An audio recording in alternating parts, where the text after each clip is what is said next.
the great Nightmare USA, the untold story of the Exploitation Independence by Stephen Thrower.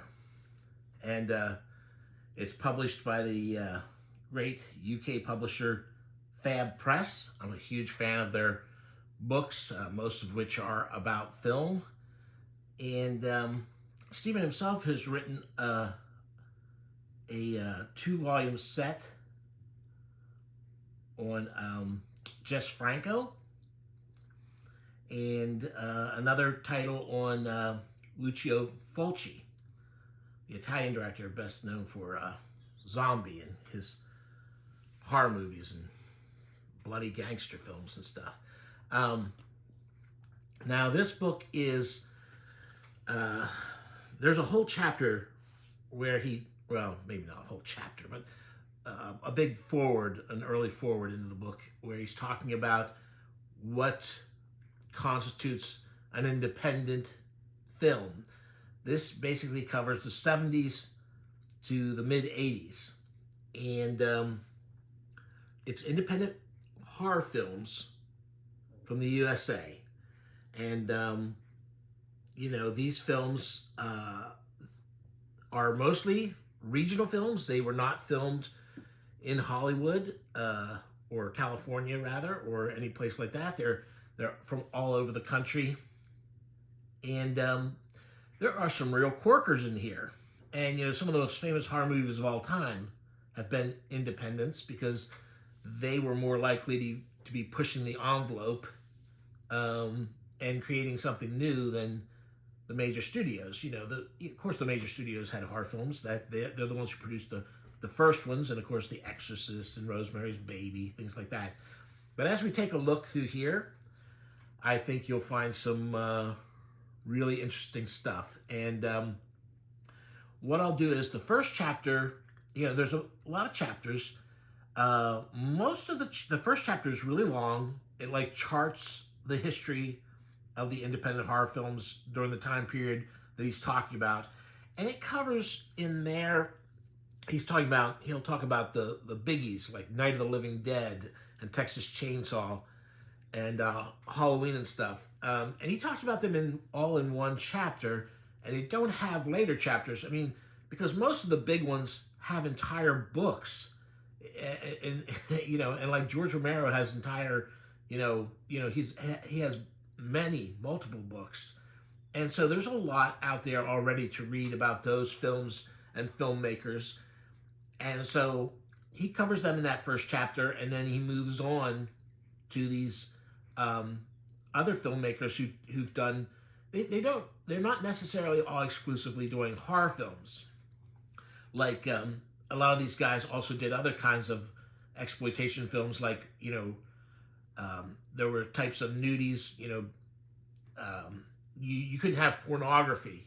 And so some of these, it was a real risk to try and put that out there. And so they would make exploitation films that were more like rough nudies.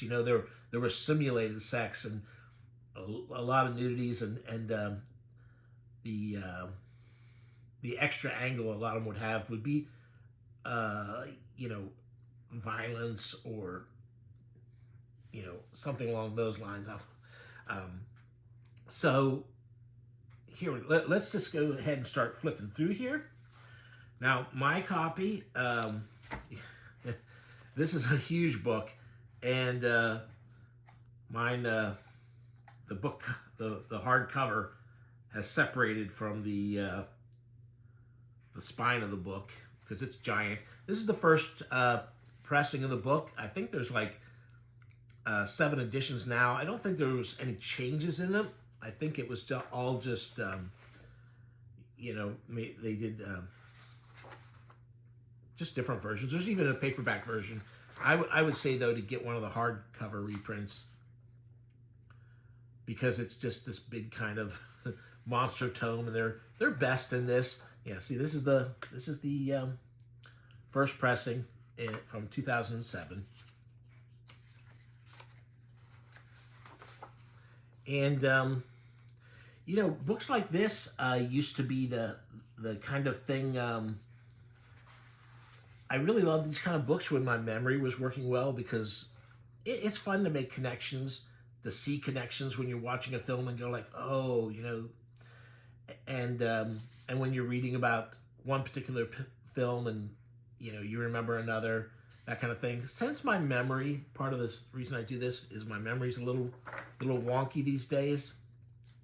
I haven't been buying a lot of new books like this because it seems kind of redundant to buy these books, read a chapter, and then the next day have forgotten most of it.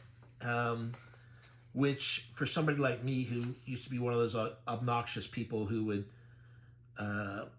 could recite a whole chapter basically verse for verse to someone, that's a little depressing. Here's Herschel Gordon Lewis, another guy who's had whole books written about his movies. This is still from 2000 Maniacs, Night of the Living Dead, Texas Chainsaw. So anyway, these kind of books aren't quite as appealing as they used to be to me, but I still enjoy reading through them, and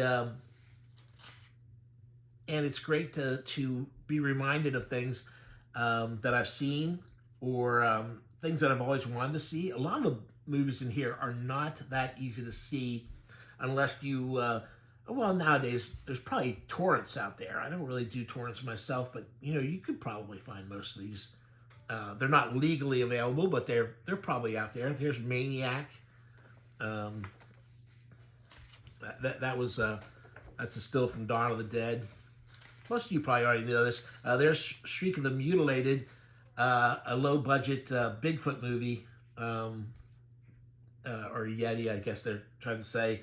I won't spoil the surprise ending, but that was a really weird one for me. One night on a local channel, not a cable channel, but a local channel, I think it was Channel 13 out of Baltimore, am I remembering that correctly? They showed Shriek of the Mutilated, and they cut some of it, but some of the nudity, full frontal nudity, was left in, and they also were playing 3 the Hard Way, the blaxploitation film, and I would say that the person who was bleeping the curse words was only hitting every third curse word, and so you'd hear a bleep, but then you'd hear like a string of curses before you'd hear another bleep. It covers Martin, and there's Halloween, of course. So you can see some of the biggest, most influential horror movies were these independent films. And so this is they're going through here. Don't Answer the Phone. That used to be a biggie. There's Octoman. That's Rick Baker, early work. Oh, here's The Legend of Bogey Creek. Now, when I was a kid, well, actually, I wasn't a kid. I was in my teens. I was one of the oldest people in the audience. This was in a regular theater. It was at they used to have these horror movies. Well, they used to have kids matinee on Saturdays at this one theater. And a lot of times they would have kind of not really aggressive horror movies, that you could go see. And I think this was only PG at the time. It's The Legend of Boggy Creek. I'm sorry, Bogey Creek. Oh my goodness.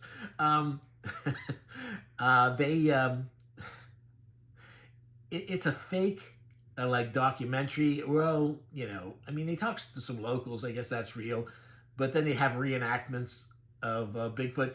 It's mostly a lot of, like, travelogue kind of footage of him, them drifting down the river, taking footage, and wildlife footage that may or may not be have been shot there, and terrible folk music playing incessantly in the background.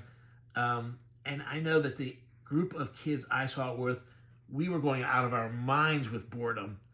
And then finally, at one point, the Bigfoot tries to grab a guy who's sitting on a toilet. It reaches his arm in through the window and tries to grab this guy.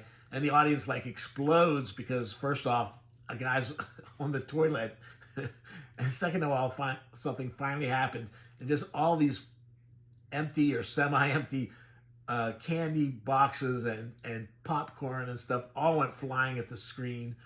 It was a pretty fun time. So there's some more Romero, the Crazies. Uh, so there's Martin. There's just a couple of the big budget things that then turned around and ate up some of the personality that those other ones had. There's Friday the 13th. Don't Go in the Woods. A great early slasher. Here's one of those roughy type, selling with sex and violence. The Deadly Spawn. There's a great chapter on the making of this movie, and it is a pretty rough picture for people who can't enjoy really amateur looking stuff to enjoy. It's not one I would recommend to most people, but there's certain people like myself who really like this kind of stuff. But it's amazing in the chapter when they talk about the behind the scenes thing that anything came out of the situation at all that was worth watching. And this is from the great I Drink Your Blood. There's a chapter on the director of that, and he has some bio on like the guy who starred as the lead hippie cult leader. It's kind of like it's like 28 Days Later, where it's a zombie movie that doesn't really have zombies because they're this kid, this cult attacks this kid's family, and he injects rabies into meat pies that he sells them, and they turn into raging. They're acting like zombies, attacking people and biting them and carrying on. Don't Go in the House. That's one of the all-time sicko slasher films. That is just a wild mess. This is a film that I didn't get to see for a very long time. The Strangeness. And I really wanted to see it because I knew there was a stop-motion monster at the end. And then I finally got to see it like 10 years ago or so. And was it worth the wait? I don't know. It's mostly people arguing with each other. And then the very, very end of the film has the stop motion. To a stop motion completist like me, yes. It was worth seeing. There's the stop motion puppet. It's really not impressive in that shot. Grave of the Vampire.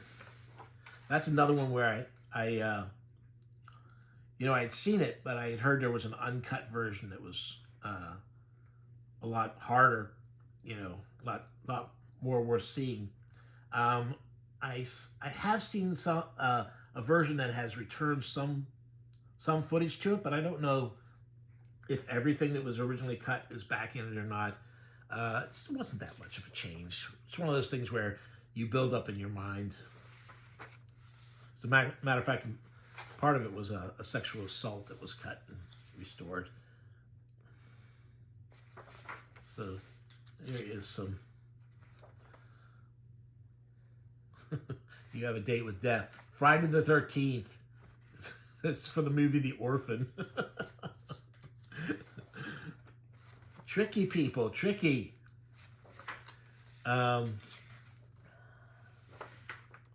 So here's the first chapter on individual filmmakers is on James Bryan, and like I said, he did the great early slasher Don't Go in the Woods, but he did a lot of other films too, sexploitation films, and so they cover those in here too.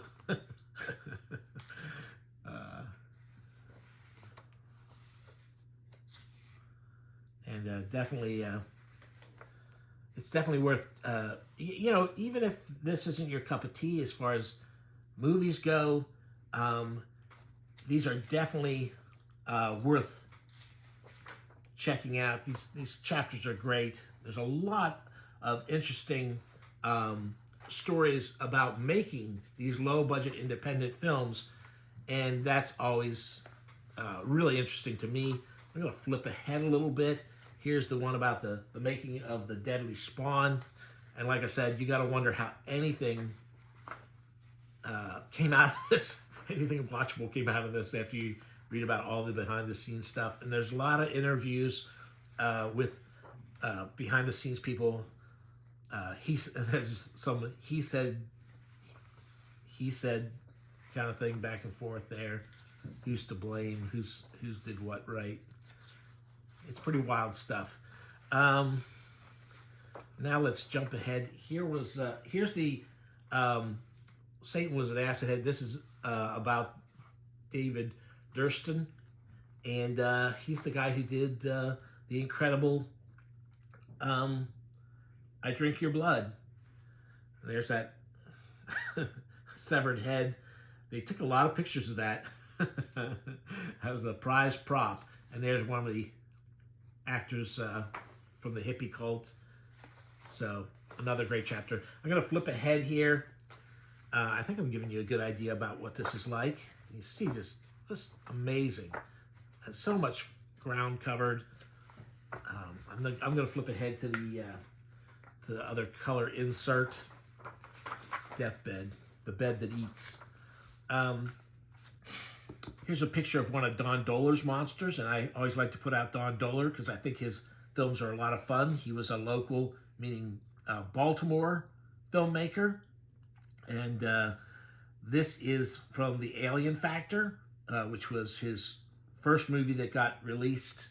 It had a cast of multiple aliens, and it was a big hit as part of a video package, and that's how he got to make other films. But that was right after Star Wars had come out, and it got harder for him to get movies made after that initial run because there started to be better made sci-fi films. You know, he was able to capitalize on that before there was much available. Attack of the Beast Creatures.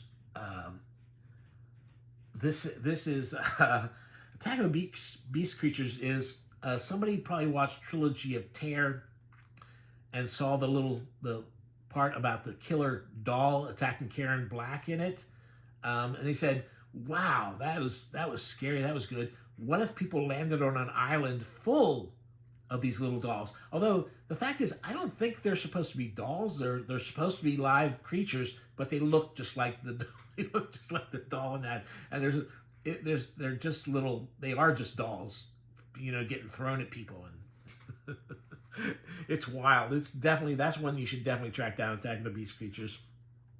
And this is a Black Devil Doll from Hell, and that is another crazy film.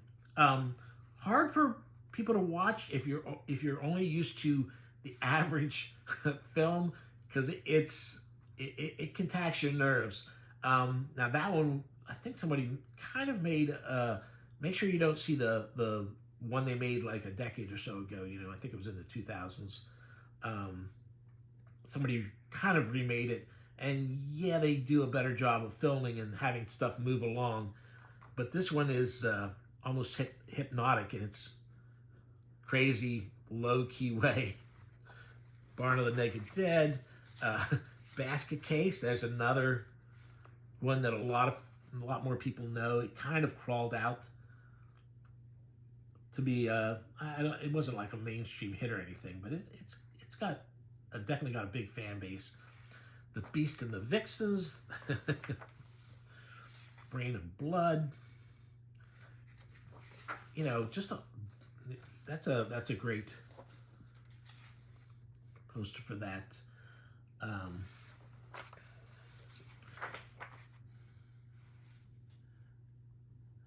So this is something called Deep Swamp.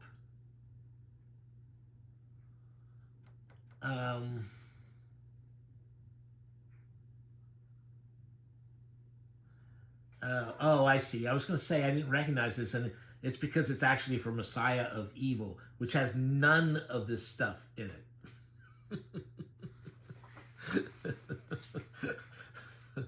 See, I didn't remember. I probably read that caption before, and I just forgot about it. I was going like, what is that movie? And there's the horrific slasher Maniac. The original version, this was remade. And just a crazy, crazy film with terrific special effects by Tom Savini. Pigs. Night Beast. That's Don Dohler remakes his original film Alien Factor, but he cuts it down to one monster and he makes it R-rated. So it has nudity and a lot of gore. And there's George Stover, local Baltimore thespian, famous for his stuff with John Waters and Don Dohler. Getting killed off there. Phantasm. Of course, everybody knows Phantasm. I'm not sure. Creature from Shadow Lake. Is that a name for another?